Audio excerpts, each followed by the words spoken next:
Agrippa d'Aubigné est un poète du XVIe siècle. C'est un poète qui était protestant et il est essentiellement connu pour son recueil Les Tragiques. Dans ce recueil, il rend compte des guerres de religion entre catholiques et protestants. Dans le texte que nous avons à étudier, la France est représentée ici comme une mère dont les deux enfants se battent. Je veux peindre la France, une mère affligée, qui est entre ses bras de deux enfants chargés. Le plus fort, orgueilleux, empoigne les deux bouts des tétins nourriciers. Puis, à force de coups, d'ongles, de poings, de pieds, il brise le partage dont nature donnait à son baisson l'usage. Ce voleur acharné, cet Ésaü malheureux, fait dégât du doux lait qui doit nourrir les deux. Si que, pour arracher à son frère la vie, il méprise la sienne et n'en a plus d'envie. Mais son Jacob, pressé d'avoir jeûné Mésui, ayant dompté longtemps en son cœur son ennui, à la fin se défend, et sa juste colère rend à l'autre un combat dont le champ est la mer. Ni les soupirs ardents, les pitoyables cris, ni les pleurs réchauffés ne calment leurs esprits. Mais leur rage les guide et leur poison les trouble, si bien que leur courroux par leurs coups se redouble. Leur conflit se rallume et fait si furieux que d'un gauche malheur ils se crèvent les yeux. Cette femme éplorée, en sa douleur plus forte, succombe à la douleur, mi-vivante, mi-morte. Elle voit les mutins, tout déchirés, sanglants, qui ainsi que du cœur, des mains se vont cherchant.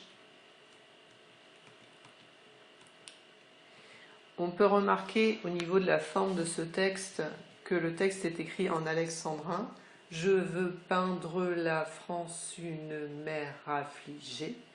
On remarque aussi le choix qui est fait d'utiliser des rimes plates, affligé, chargé, bout, coup, partage, usage, etc. Pour étudier ce texte, nous allons donc nous demander comment le poète représente ici la France pendant les guerres de religion au XVIe siècle. Alors, on peut diviser le texte en deux étapes. Nous verrons dans une première partie, c'est-à-dire du début du texte jusqu'à le champ et la mer, que Agrippa d'Aubigné met en place la métaphore filée qui va être développée dans l'ensemble du texte, c'est-à-dire l'image de la France représentée comme une mer. Et dans la deuxième partie du texte, dans la fin du texte, nous allons voir qu'il met en évidence la douleur de la mer. La première phrase, le premier vers de ce texte présente donc la métaphore filée qui va être la métaphore qui va être utilisée dans l'ensemble du texte.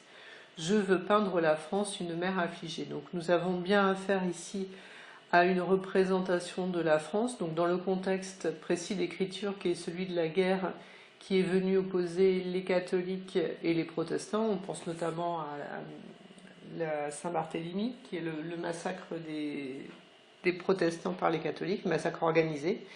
Et donc cette représentation de la France pendant la guerre civile, Agrippa d'Aubigné décide de la faire de manière poétique, c'est-à-dire de manière métaphorique ici.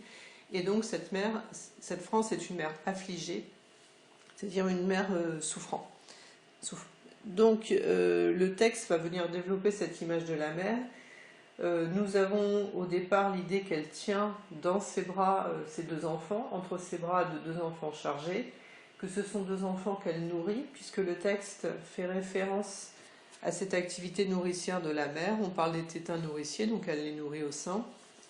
Et un petit peu plus bas dans le texte, nous avons aussi l'évocation du doux lait qui doit nourrir les deux. Donc ces deux enfants. Le texte va venir aussi mettre en évidence toute la violence du combat entre les deux enfants, donc ces deux enfants, image des catholiques et des protestants dans le contexte du XVIe siècle. Nous avons vers 3, le plus fort orgueilleux empoigne les deux bouts des tétins nourriciers, puis à force de coups d'ongles, de poings, de pieds, il brise le partage dont nature donnait à son baisson l'usage. Donc l'idée de départ est que les deux enfants doivent être nourris, que le plus fort met en place le combat, puisque c'est celui qui empoigne les deux bouts des tétins. Et on voit que l'écriture va venir mettre l'accent sur cette violence à travers le champ lexical de la violence, empoigne, coup, etc.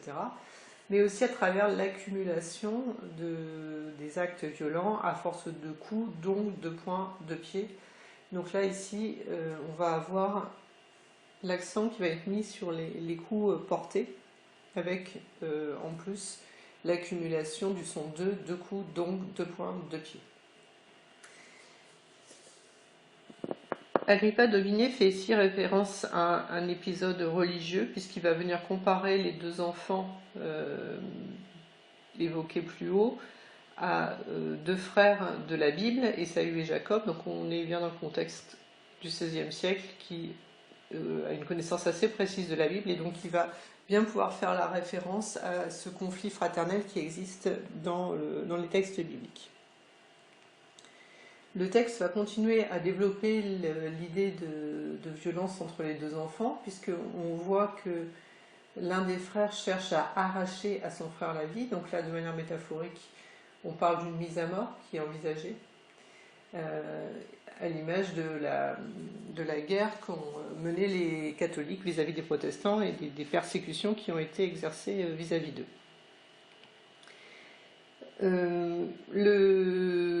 La suite de notre poème va aussi évoquer l'idée que l'autre frère le plus faible, image donc des protestants, va devoir se défendre, à la fin se défend et sa juste colère rend à l'autre un combat.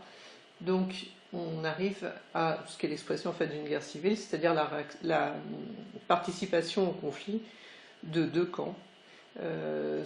Ici, les deux enfants, le plus fort et le plus faible, et dans le contexte de la guerre civile, catholique et protestant. La fin de notre première partie reprend l'idée de la métaphore filée, puisqu'on parle d'un combat dont le champ est la mer, donc comme si la mer devenait le terrain de combat des deux enfants, et comme si la France devenait le terrain de combat de cette guerre civile, donc d'une guerre qui se limite à un pays. Dans un deuxième temps, Agrippa d'Aubigné va venir insister sur les réactions qui sont provoquées par ce conflit et va faire basculer le texte dans un registre plutôt pathétique, là où on aurait pu parler avant aussi de registre polémique dans la dénonciation de la violence.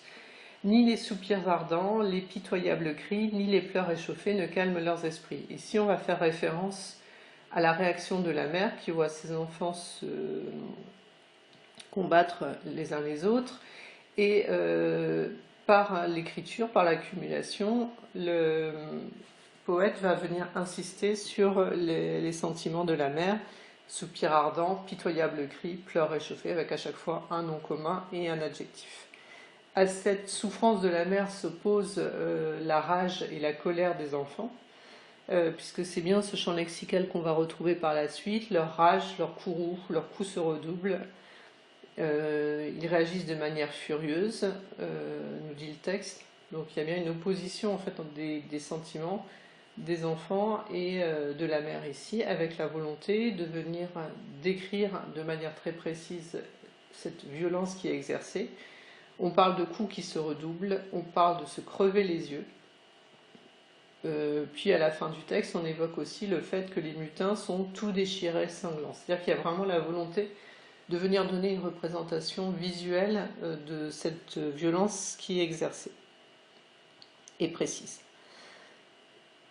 À cette violence précise va venir répondre les sentiments de la mère. Ces sentiments sont des sentiments de douleur. Le terme est d'ailleurs représenté deux fois, avec deux vers successifs.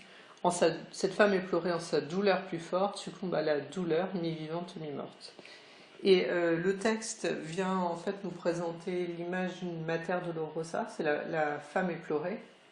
La mère éplorée dans le registre biblique, c'est la représentation de Marie, de la Vierge Marie, à la mort de son fils Jésus. Et c'est une représentation qu'on trouve dans de nombreuses peintures notamment.